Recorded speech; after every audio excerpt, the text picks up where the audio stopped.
6:38 on CKNW. A controversial gold and copper mine up near Williams Lake will not proceed, according to a statement by the federal environment minister late this afternoon. The anticipated environmental consequences of proceeding with the new Prosperity mine could not be justified, according to Environment Minister Leona Agluka. She said the government of Canada will make decisions based on the best available scientific evidence while balancing economic and environmental considerations. The government will continue to make responsible resource development a priority and invites the submission of another proposal that addresses the government's concerns. Well, is that likely? On the line now with us is Brian Battison. He's the VP of Corporate Affairs for Taseko Mines, the proponents. Brian, good evening. Thanks for joining our show. This is no doubt a huge shock to you and the company.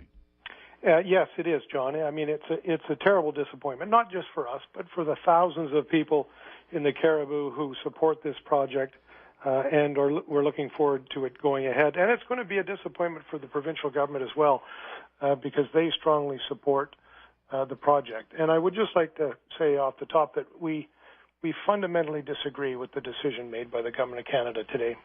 The minister suggesting that you could take a third run at it. Is there any appetite for that? Well, I suppose we'd never say never, but this is not the end, that's for sure. Saying no to this project, in our view and in the view of many others, is not acceptable. It's not an acceptable answer.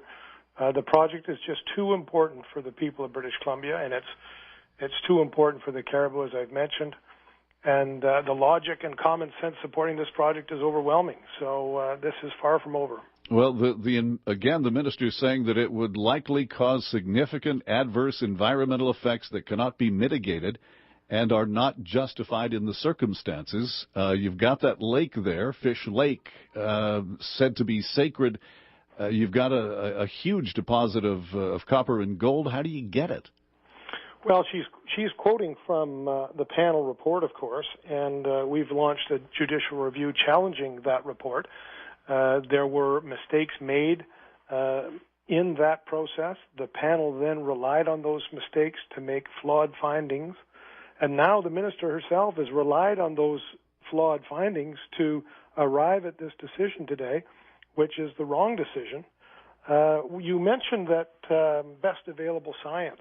Well, the best available science comes from the organizations and consulting engineers that build these facilities around the world, and British Columbians are expert at that.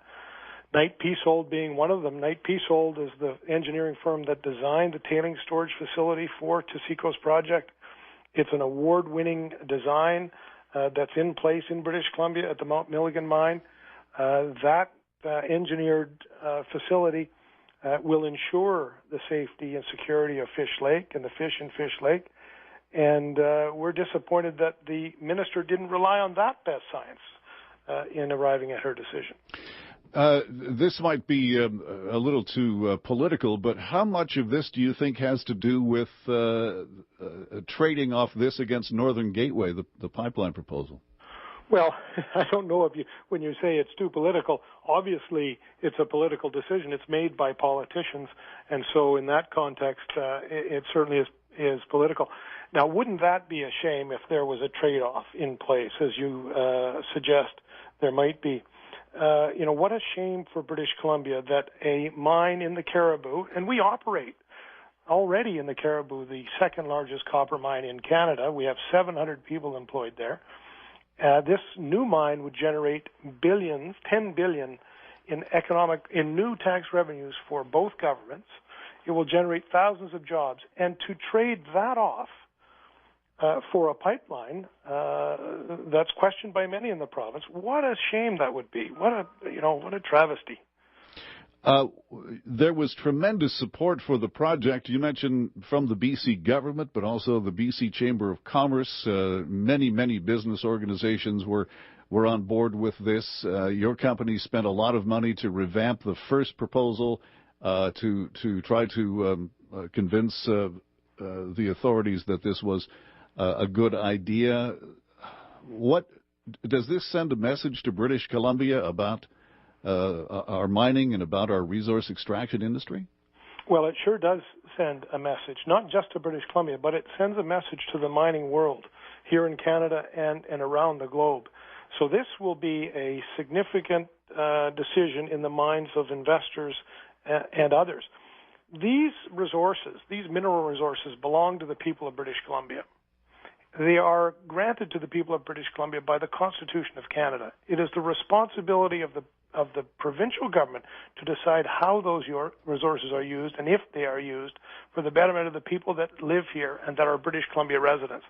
And for the federal government to come in and turn its back on the people of the Cariboo and outright reject the interests and views of the government of British Columbia and to abandon their own stated priorities of generating jobs and growth and lasting prosperity, which is a direct quote, through resource development, and then to snatch away the hope of First Nations for a better future, for new jobs and opportunities closer to home. I mean, that's what they've turned their back on, and it's just stunning that they would come to that kind of conclusion today and defy that logic and common sense. But the First Nations are on Twitter tonight saying that this is a great victory for them, and they've won, and seem very happy about the decision. Well, certainly some of those First Nation leaders will be happy.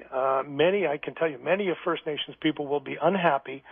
The mining industry is the largest employer of Aboriginal people in Canada. Mining is a natural fit for Aboriginal employment, and new prosperity represents a significant opportunity for them. And our company has a solid track record of creating meaningful opportunity for Aboriginal people at our Gibraltar mine. And we have a very good partnership with the British Columbia Aboriginal Mine Training Association. And our aim has been to assist in the preparation, training, and employment of Aboriginal people. And there's a lot of First Nations people that know and understand that and appreciate that, and they too are going to be disappointed by the Government of Canada's decision today. Now, if the your court challenge, your judicial review does not go ahead, and I know it's very early days, but is there a potential third try from Taseko here? Well, the judicial review is already going ahead. That's been in place now for many weeks, and that will continue to run its course. And in the next few days and weeks, we will be giving consideration to what other courses of action may be available to us. We are going to protect the interests of our shareholders, and we are also going to protect the interests of the people of the Cariboo to the greatest extent that we possibly can. Give me a sense of how big this deposit is, because I've seen it referred to as, if not the biggest, one of the biggest undeveloped copper and gold projects on the continent. Well, your memory is accurate, John. It's the largest undeveloped gold-copper deposit in Canada. It's the 10th largest in the world. This is a rare deposit. These things don't come along very often. And they're only available at a certain time and place when all of the necessary stars line up. So it's a significant asset for the province of British Columbia and for the people of British Columbia. And it's the government of British Columbia that has decided that they want that asset to be put to use to help the people of the province pay for the infrastructure, et cetera, that the province needs. And yet now the federal government is standing in the way of that. Standing in the way of those constitutionally granted responsibilities that the province has, and I expect they're going to have something to say about that. Does it not strike you as odd that a government, a federal government that is pro-business and pro-development and pipelines and resource extraction and all of that for a second time would turn something like this down? Because the betting, and it was conjecture, but the betting was that this time the thing would go through. What else is going on, do you think, in Ottawa that this would be shut down? Well, it's stunning, and you pose some good points there. When the federal government said no to the first project, they said no to the draining of Fish Lake. That was part of the plan, that Fish Lake would be drained and gone forever. So they made that decision. They stood up for Fish Lake, and they invited us They said, look, if you can address the concerns identified by this federal government, we'll take another look at it. And so we went back and we engineered another project and committed an additional $300 million to saving Fish Lake. And even though Fish Lake is only 12 feet deep, it's an important feature for First Nations, we bring forward a proposal to save that lake, and we go through the process. We can bring the greatest science that the mining world has to offer, and we bring forward a plan to do that, and they say no to it again. It just, this process is either flawed or there's obviously something wrong, and I'm not sure that the decision makers in Ottawa fully appreciate all that has taken place and all that is at stake and all of the science that supports the development of this project. I appreciate you taking out the time. Thank you for your candor tonight. You're welcome, John. I appreciate your interest.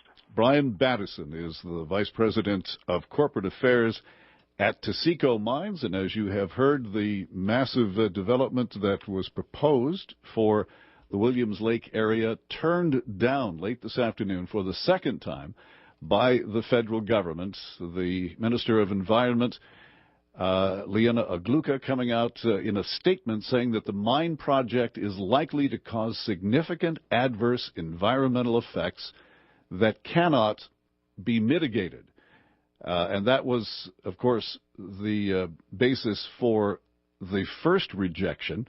The company then went back, decided they could get away with not draining Fish Lake, but the proposal again rejected. And as you know, the business community, Williams Lake, had shown tremendous support for the project, as had the provincial government. We were hoping to get Energy Minister Bill Bennett on the air, but he might break some time loose to talk to Mike Eckford coming up on the shift. But a stunning, I think, decision from the federal government this evening to say no, once again, to the New Prosperity mine.